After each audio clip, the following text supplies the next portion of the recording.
Tara Pogi, may pa-program tayo. Buhayin na natin yung silver na eco. Umilaw na ba? Ha? Umilaw na? Jumilaw na.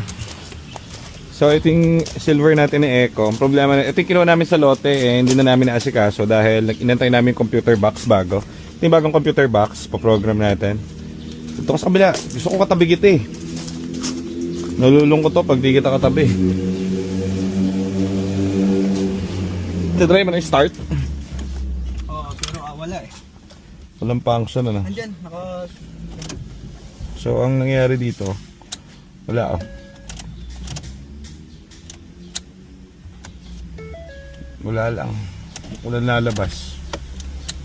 Pag kiniklik mo, wala. Totally patay. Kasi nga, ang computer box nito ay iba. Gets mo, pare? May thumbs up ka pa. Ayun ka dyan. Kabit mo yung air filter muna. Yung ayan, nandito sa taas para kompleto. Parang wala kang bilib sa akin. Parang papaikutin ko na nga ito kumbaga babiyahin na natin ito ng Baguio Tagal na tenga nito, dumi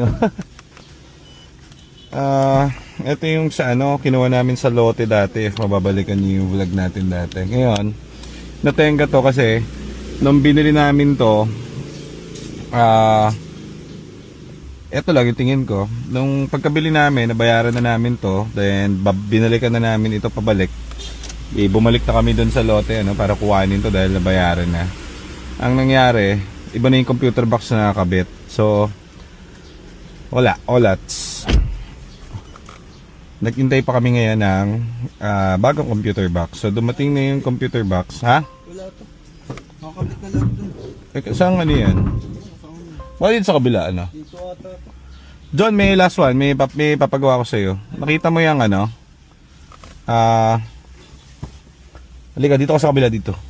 Picturean mo muna. Picturean mo yung bin number dyan malinaw. Yan nandiyan sa gilid. Pinogram ko na Wala, parang wala kang bilib sa akin pare. Bilib ako. Hirap sa'yo Hawakan mo yung legs ko pare. Ha? Hawakan mo yung legs ko.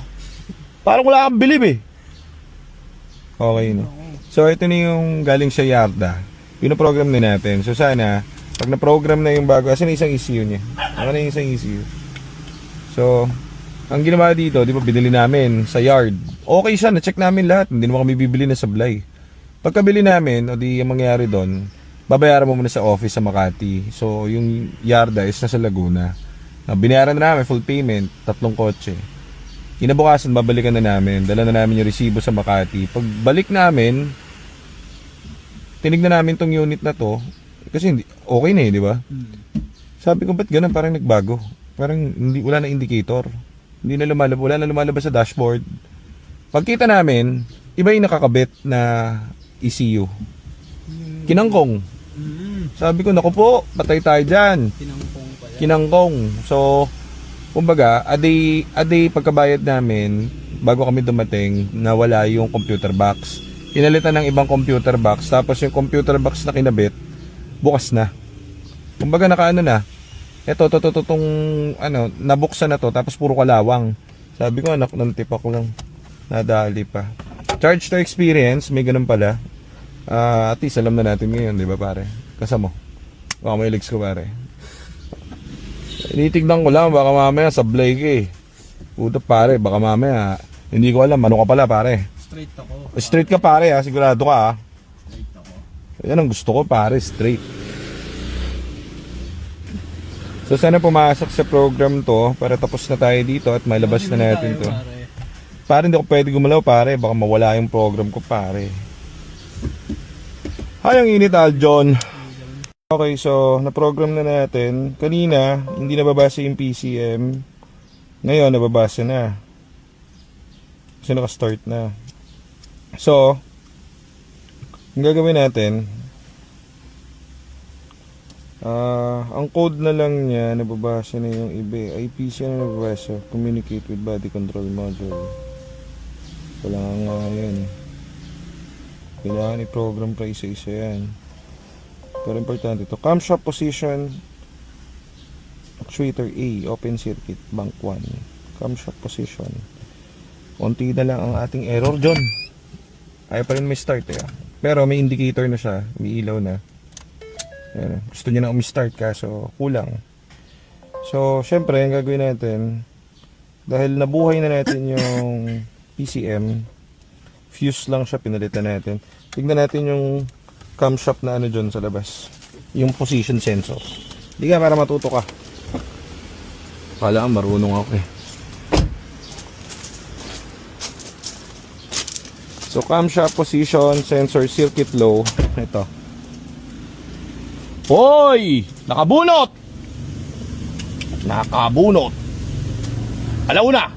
Alas 2! Alas 3. Oh, bunot. Kaya pala siya ayaw umandar.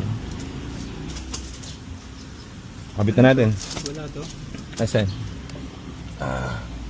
Ano to?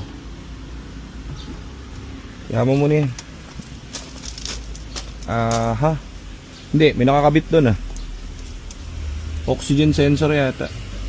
Catalyst. Wala ba nahulog doon sa ilalim? Wala. Pero may cord dapat yun. Oo, meron yun. Wala dyan? Nahulog? So nakakabit na natin. Scan ulit natin. Scanning process.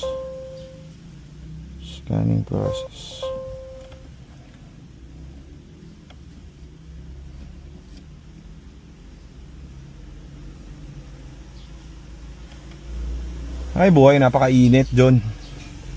Hanap na tayong garaheng may covered na malaki no? Yung next natin garahe para hindi tayo nainitan. Tapos papa-aircon ko. Palagyan ko na rin ng mga rides saka ng saklaan para hindi tayo naboboring, no? Ano maganda. Si Baldo yung tungan. So ngayon, clear natin to. Hop. Kaso walang ano eh. Walang exhaust. Tingnan natin kung mawawala yung ano. Dapat dito mawawala na yung code sa PCM na camshaft sensor position. Unti-unti lang John, unti-unti. Malapit na yan. Malapit na, gusto na umandar Gusto niya na umandar eh. Andar na siya eh. Kunti lang ano eh. Kunti na lang. Pag ito, okay na yung engine at umandar. Refresh na natin lahat dito. Transmission, pati makina. Kailangan lang natin mapabukas para yung component ng electronics niya, goods na. Kasi yun yung medyo maselan dito at matagal yung electronic component. Kaya kinuha ba naman yung computer box dun sa pinagbili natin. Pinangkong kasi. Kaya hindi tayo nahihirapan tayo ngayon.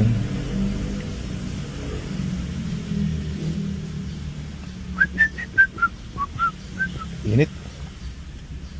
Init boy. So PCM pass na. BCM pa rin. ABS hindi kasi nakakabit eh. Kabit na natin mamaya. Uy, may IPC na tayo. Na-clear na yung IPC. Oh, boy na yung mga PCM natin. Oh, wala na akong code ng PCM eh. Nawala na yung code ng ito, actuator. Hindi lang nakakabit. So ngayon ang question is IPC loss with body control module. Sa ilalim kasi ito eh. Gusto lang kaya natin.